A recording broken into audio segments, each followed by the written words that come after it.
Hello, Nathan. Hello, you alright? Yeah, I'm doing really well. But how about yourself? Yeah, I'm alright. I'm glad this is just a listening and talking app rather than video because I'm currently in my pajamas, my hair's a mess, and I'm having a wonderful time. Nice. Well, I'm in leopard print for the first time ever in my life. Oh, look at you, Chav Central. Someone's got the South End vibe on. I thought I'd start off with a little bit of music. Oh, good shout, good shout. Just a little teaser taster, but kind of like an intro music. So here we go. Here we go.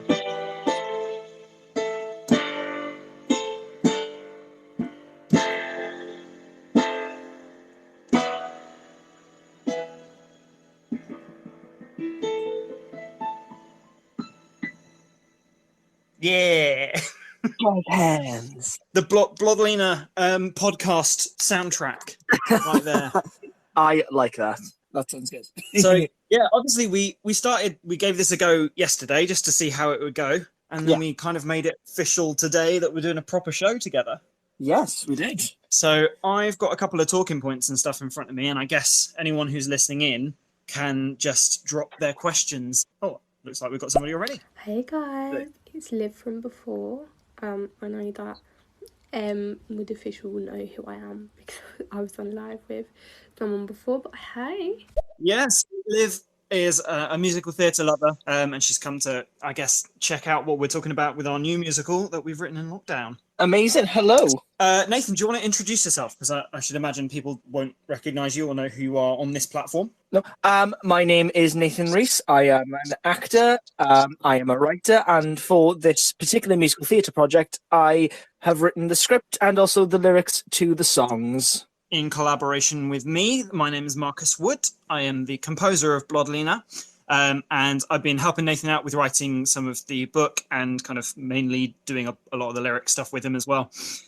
So yeah, I thought since yesterday we already kind of covered and talked a little bit about the characters, and if you haven't heard that before, people, you can kind of check out my my chat with Nathan before if you want to see who the characters are, and we'll cover a little bit of that. But I thought today, if you wouldn't mind, Nathan, would you be able to start us off by just saying where we're at with the musical, and if there's anything this week you've been doing to kind of push it further, and I'll jump on that as well.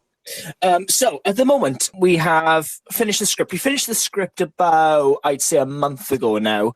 And we'd finished kind of like the first draft of it. We've been refining, and we're happy with where it is right now. In terms of the music, we're in the midst of making a demo album. We've had a couple of completed tracks which sound amazing. And I should think, actually, we'll give a little taster of some of that music a bit later on. I'll play a full track for the listeners a little bit later on. So stay tuned. Yes.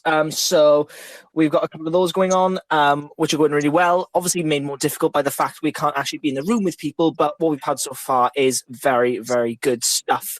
And then in terms of myself, what I've been doing to push, I've just been trying to do some research on concert nights and grants and funding for new musical theatre. So if anyone out there is listening does know anything about producing new musical theatre, then please feel free to get in touch. Yeah, I know there's a couple of people on this platform that I've interacted with already that are big kind of musical theatre people. So we've got Ryanair 92, I think, is a musical theatre person, and we've got Keith, who joined our stream yesterday. So they're certainly out there, and there's a lot of talent on this platform. Yes, indeed. So hopefully we can get in touch with you a lot if you know anything about how to put on new musical theatre and all that kind of good stuff. So yeah, that's what I've mainly been doing. And also I've been just reaching out to a couple of my contacts I already know and just going, hey, this is a thing. Can you help? Or just keep in touch and then I'll let you know when you'd like to be involved and all that kind of stuff. So yeah, that's what mainly I've been doing. Just pushing it out. In terms of responses, it's quite like it's quite lackadaisical because obviously with lockdown, people are quite reluctant to say yes to things right now because obviously we don't know when things will be able to go ahead. So by saying yes, you could be saying yes like a year down the line. So, I suppose you've got the tougher job because you've been talking to potential producers and creatives to put the stuff on, whereas I've been talking to creatives who, like ourselves, are sat around at home and want something to do. So my jobs have been a lot easier than yours this week. Yeah, it's kind of been just going, hey, this is a thing that might happen. I need your help to make it happen, but you can't make it happen because nothing's actually happening. It's all a bit up in the air at the moment. So, but you know, I'm keeping in contact with people, and that is the main thing. Nice. Well, this week I have been in touch with a metal guitarist by the name of Ben Elmer. So if anyone wants to look him up, I know he's got a couple of bands on the go and an EP that's going to be coming out soon. So go and check out his work. But he's really exciting because he is a proper metal guitarist, and whilst we've done everything in our power to get this Viking metal musical sounding Viking metal, I do acknowledge that I am a pianist. So my composing sounds like composing on a piano. And one of the good things is that Vicky, who is our orchestrator, has been helping me to make things fit for the other instruments. But now that Ben is on the team, he's going to be helping me to workshop some of the songs, really, in the direction of the metal that we're trying to get. Mm-hmm. I've been having a chat with Ben this week, and I sent him over a couple of tracks. And yeah, he's really excited by the music as well. And I've just heard back from Vicky, actually, that we now have two, not one, but two bassists who, in their own rights, are quite a big deal. They have heard some of the music, and they are very excited to be part of the project. Again, volunteering their time. You know, we've been so blessed in that respect. So my aim for this coming week is to be workshopping a lot of the tracks with these musicians who are at the top of their game, and to kind of move it more in a metal direction. So yeah, that's what I've been up to this week. Really cool. Yeah, it's pretty exciting, really. And of course, this week we've had some vocals back. Yes, we have. We've had what were you gonna say, Nathan? Oh, I was gonna say, I suppose this third lockdown, third one, it's been a blessing and a curse. Obviously, in terms of people are free, so it's great that people can provide their time, but also this is time when you would usually be working, so you don't want to take up too much of people's time, because that is time where they could be, you know, potentially getting work. So we do really appreciate anyone who is committing themselves to, in any way, shape or form, to the project. We really do appreciate it. Now, today I thought, since yesterday we talked about the characters and a bit about who they were, I thought perhaps today we would cover a little bit of the story and a bit of the plot. Does that sound good to you? That sounds good to me. As a writer, yeah, it might be something that's a bit up your street. Oh, yeah. So, Nathan, if you would, could you give us kind of an abbreviated version of, in the best storytelling voices as you can possibly give, what Bloodlina is about, or rather, just tell the story of Bloodlina as a kind of like condensed version. Without spoilers. Okay, all right. In a world of the Viking Age. No, I'm not going to do that. Right, so Blóðlína is set in pre-feudalistic Scandinavia. It's around the time when the Vikings were just sort of getting their name out there and spreading their name across Europe and things like that. And it follows the story of the town of Birka. Now, at the start of the show, we see the funeral of Jarl Omund, who has been ruling over Birka for many, many decades, and he's a very popular Jarl. For context, a Jarl is like a king, but not a king, because, like I said, feudalism wasn't a thing, and the idea of royalty and monarchs was... really, isn't it? Yes, it is, yeah. So it's more of a status thing. So, yes, so he has just died, and he's been left with two daughters. Now, the town of Birka has not been ruled by a woman before, and it's something new for the town. The town don't really take to it, especially the elders of the town, such as Sigurd, who is apparently, seemingly the wise man of the town, and they don't take to it very well. So the story follows Magnhild and Ingrid and their fight for power, but also wanting to do the best for the town and in the memory of their father. It's a lot about legacy, I think, as well. I think legacy is quite a strong theme running through the musical. But as always, there is something in their way, and that is King Ovi. Now, King Ovi is from a neighbouring town where feudalism has hit, and he's ruling his town more like a dictatorship rather than a monarch. And he is controlling people's lives, their ideals, and making them think things that they wouldn't usually think. And he is getting on a bit now, and he wants to pass things down to his son. But his son is very much a scholar, very much a creative, very much not a violent person, which is something that King Ovi definitely is. So there's conflict there. And then those two towns come to blows when they have a disagreement about Magenhild marrying Leif, who is the son of King Ovi. And they have a disagreement about that. Magenhild doesn't want to marry because, one, she's never met Leif and all that kind of stuff, but also she's in love with a man called Marcus. What's his name? Oh, she's in love with Einar. Thank you, Einar. I thought there's some interaction there. So Einar. Einar is for want of a better term, a slave. In those times, there were slaves around Scandinavia, and they would help. They was essentially just Marcus, put words in my mouth, please. Einar is a farmer for the town. They had 3 classes, and Jarl was kind of like the main thing. You had the Carls, which were just general townspeople, I think, and then the Thralls, and I might have got Carl and Thrall mixed up, but I can't quite remember.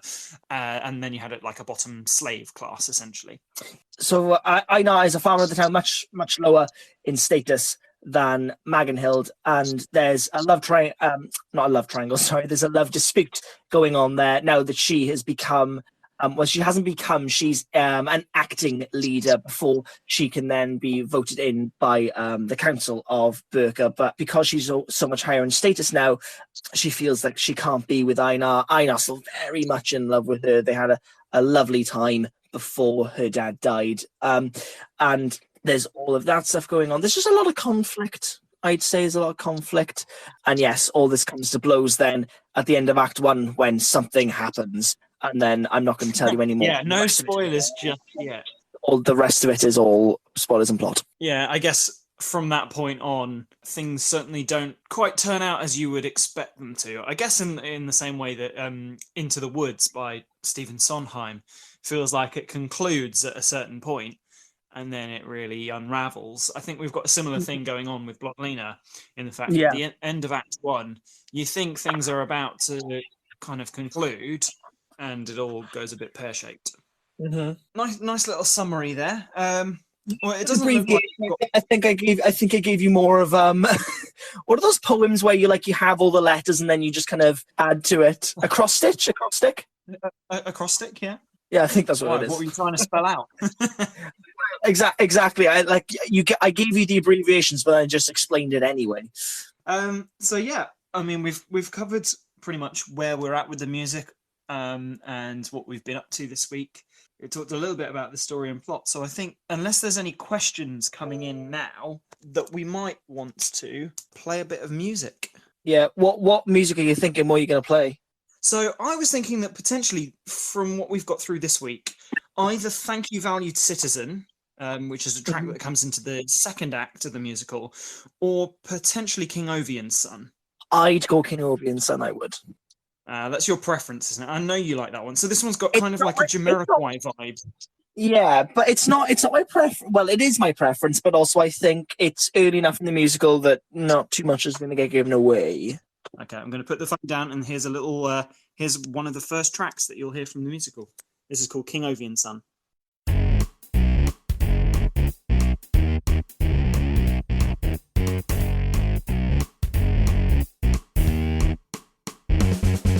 Dad, I share in my wisdom, prepare to ascend when it's the right time. It's the right time. Life's short, and when you're done, it falls to you to lead the way. It falls to you to be my protege. Enough with my way when I die away, 'cause it's clearly someone I could never be, and the heart of me will always show. Oh, if only I could reach them when they get to know me, each and every one. But they look at us and run. King Ovi and Son. You need to get these ideas of collaboration out of your head. Leaders should lead. Show the right instruction. You too can rise and take my place and be every bit as fearsome. Come along, I'll teach you to rule with power. Respect is earned when they fear and cower. No fear, then chaos spreads, so you take control and chop off their heads now.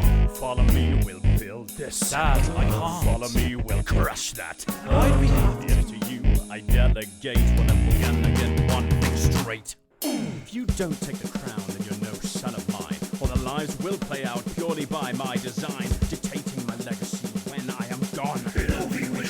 For in you I live on, the beating and the cheating, it keeps you from completing your lies. You dig after the slow rest, the tremble at your they know the battle's won, but they go on the pedestal run. King Ovi and son. You get it now. Fear leads to subservience, subservience leads to power. You must rule by the sword, with no exceptions. And what of the children? Would you kill them? Would they just as easily led by being kind? And so in time we all would grow. Oh, if only I could teach them that I'm not a threat to each and every one. That they look at us and run. King of the Son. When you strong, the world will bow, and I will show you how. Yeah. King Ovi, Shall bring my wisdom. Oh yeah. When it's the right time, it's the right time. My way, On my way. Hang on me. Someday the world will know and enjoy my shine. Yeah. Yeah. Take your place. Destiny will embrace. So they look at us and run. King Ovi and Son. Woo! Now. I know. I can tell you were bopping along to that. Of course I was. That song is absolutely so much fun. And I've got to say a massive thank you as well to Rob Holman and Alex Terry, who were singing on that track for us there. If you happen to kind of look them up, Rob Holman is the artistic and normal director of a theatre company called Forefront Theatre, and he's got a fantastic voice on him. And Alex Terry is an up-and-coming musical theatre singer. He's in his second year of training, I believe. Anyway, that was a little taster. That was the two of them singing on King Ovi and Son. You have anything else to say, Nathan? I think we'll probably wrap up there. I just like to say that song's banging. It's good fun, isn't it? I really enjoy. Yeah, I really enjoy. yeah. songs. Yeah. Do you want to, just off the cuff, do you want to chat about how we came up with that song and where we started in terms of that? Yeah, that's a good idea. To be honest, I can't quite remember where it came from. Can you prompt my memory on? Well, I can remember when we did the first time we started trying to write this song, we'd completed and we're like, cool, that's the song. And then we kind of went, actually, no, it's not. I can't remember what it was about it, but there was something not quite grooving with it, because we said with this one, essentially, we want the two towns to have completely different sounds. So we've got symphonic metal for Berka, but then we wanted this kind of big band jazz feel for King Ovi's side for Grimmerheiner. And I've remembered and realised why I don't remember this song being started off, because it didn't start off with me. It started off with a small guitar riff that you sent to me. Yes, yeah. The origin lies with you, Nathan. But yeah, because literally I was just sat in my room with my guitar. I was just doing bassy stuff on my guitar. And I started doing something. I was like, oh, this is quite groovy. Blah, blah, blah. Started doing it. And then Tenju was like, hey, we could use this in the musical, right? And then Mark was like, yeah, we could. And then eventually it just became the song. They took the riff that you'd made up for King Ovi and just ran with it. Yeah. And yeah, like you said, that then turned into one version of the song. And we were like, it's missing quite a lot. And then we tagged on the entire end section, which was just so... It just makes you want to dance. It really does, yeah. And then obviously then that became his theme, which is then spread throughout other songs as well then. I guess if you're following along to this particular little show that we're going to be doing, when we play some of the other songs, have a little listen out for King Ovi's theme, because it will occasionally appear whenever he's singing. Little Yes, so little Easter eggs. We love an Easter egg in the musical. Yeah, I mean, that might be it for today then, Nathan. I think if we've not got a question to answer, then we can probably... But I'm thinking that potentially we can do this as a weekly thing, and just kind of look back on what's been happening with the musical, where it's been going, who we've managed to get it in front of, and all that sort of jazz. Absolutely. All right. Well, thank you, Nathan. It's been lovely speaking to you. Likewise. We'll catch up again next week, same time. We will in same place. Yes. Yeah, well, the internet will always be. Right. I shall see you next week. All right. There you go. Outro music. Nice job. See you later. Bye.